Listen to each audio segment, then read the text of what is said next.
So, what's up? Nandito tayo ngayon sa Bayambang. Naghahanap po tayo ng mga affordable na bagay. Nag-register ako dun sa free gym nila. So, may free gym dito para wala na tayong gastusin. So, ngayon is another day. Actually, paubos ng ating budget dito. Ito yung cash on hand natin. Pakita ko sa inyo. Papakita ko kung paano tayo makakapag-dinner ngayon. And bukas is sahod day. So, saktong-sakto. Plano ko sanang umuwi ngayon pero dito muna ako magstay. So ito na lang yung tira sa pera ko ngayon. 66 pesos. So maghanap tayo ng kainan ng 66 pesos. So sana may mahanap tayo. Tatawid tayo guys dito sa pedestrian. Kasi masunurin tayong mamamayan ng Pilipinas.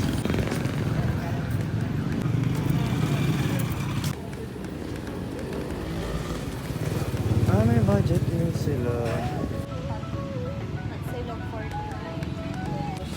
Chicken and beef bouillon. Yung ano nga po, hot silog. Ilan po? Isa lang.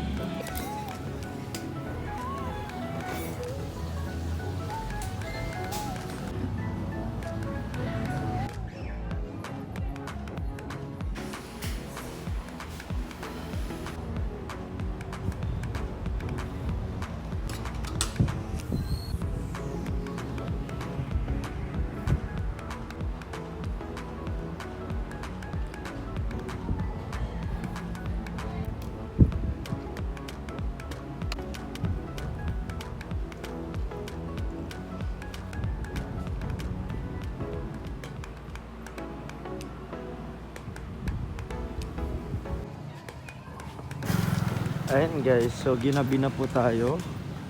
Ayan, para malapit na lang po dito yung aking tinutuluyan. Safe naman dito.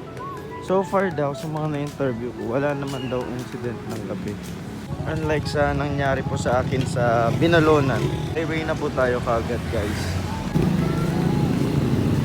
Marami guys dito nagbebenta ng balot, mga ganyan. Yung mga fried chicken sa gilid. Malapit din po tayo sa 7-Eleven. May drugstore ng katabi. So very accessible yung mga bagay po dito. Ayan guys, so kung makikita nyo, ang dami na pong close na store. Unlike po sa Binalonan, sa Mapandan, ganyan. Kaya siguro less yung mga incident reports nila ng gabi. Kasi maaga nagpo-close yung mga establishments. Dito na po yung building namin. We have laundry services sa harap. This farmacia. And katabi din po namin gasolinahan. Very accessible yung mga lugar-lugar po dito. Ayan guys, papasok na po tayo.